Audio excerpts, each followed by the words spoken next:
Integrated circuit number 3, Zener Diode and Schottky Transistor. Okay, Zener Diode is very convenient to use in analog design. So what it is, okay, if you increase the doping of N plus and P plus, so what happens is the diode is, if you apply forward voltage, its current increase like exponentially, but the opposite side, it's blocked the current, right?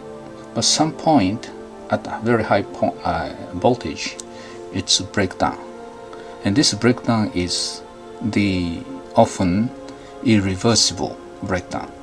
Once you reach to this point, diode die and doesn't work as a diode anymore. Having a high dope, you can have the breakdown happen much earlier, like 5 volt or 7 volt, and this is very convenient to use analog design because it's reversible. It doesn't break down. Device goes up, so if you control the current going through the diode, it's generates constant voltage.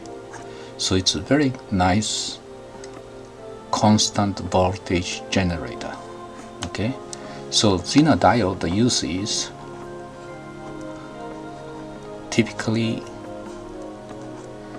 you apply voltage and let it go through certain current IM, so it's maintain fixed voltage. This voltage is fixed across.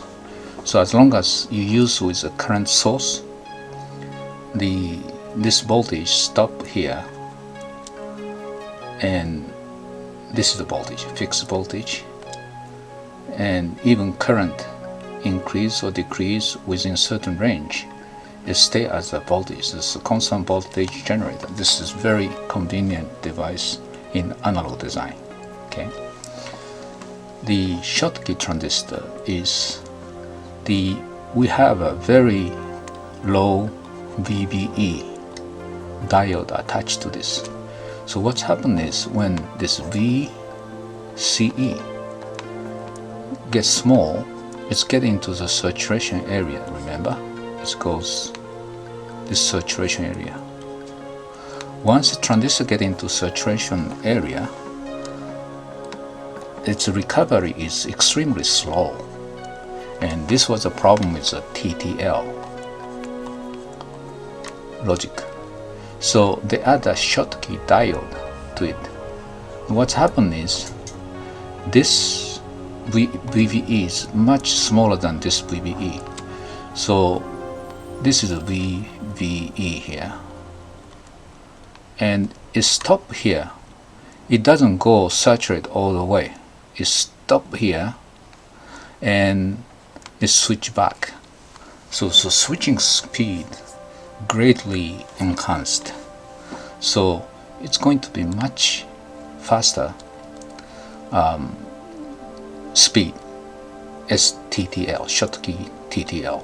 Okay, but of course the current start flowing here. So you have to know that the input sometimes consume the power, and power tend to be higher than TTL. But because of the switching speed, it became the mainstream of TTL logic, which is Schottky TTL. Now, both of them has a disadvantage because to make this special device, you have to add one more doping stage. That means thermal cycle. You have a mini silicon wafer in the tube, and you put the gas. So you have to have one more thermal cycle to have this special doping stage for those diode and Schottky. So costs get a little bit higher. So that's a disadvantage. But this Zener diode is very convenient. Zener voltage often used in analog design. So analog circuit often have extra stage of doping thermal cycle to get the Zener transistor. And now multi-emitter transistor, the TTL, use this, right? And this is convenient because if you look at the structure on the silicon, the emitter can be E1, E2, E3 with common base and collector. So it can be very small. You just have a 3 emitter, independent emitter from one transistor. This is common, right? So this TTL transistor, this kind of transistor, has the advantage. It's very transistor size can be very small. So we can make this kind of special transistor device. The physical structure is always a consideration of IC chip design. Okay, and logic circuit, multiple gate combined analog circuit control the current. The same one can be used for controlled current source. So suppose you have an I going through this diode. That's defined VBE, and by having a scaling, okay, the emitter size a little bit bigger, a little bit smaller, we can determine the ratio of emitter size, the current, and this is controlled current source, E1, E2, E3, I1, I2, I3.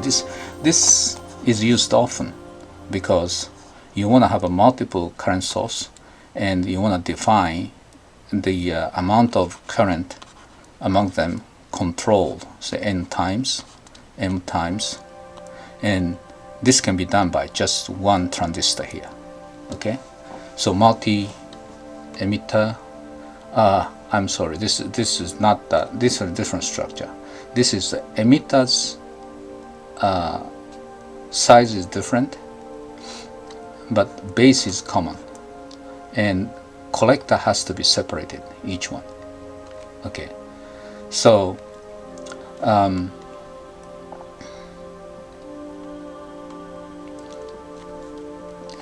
the logic, this emitter logic, this we're talking about this one using the emitter logic. Okay, this is like a TTL, and there is another circuit. It's called the Schmitt trigger circuit. This is just a circuit technique to shape the signal.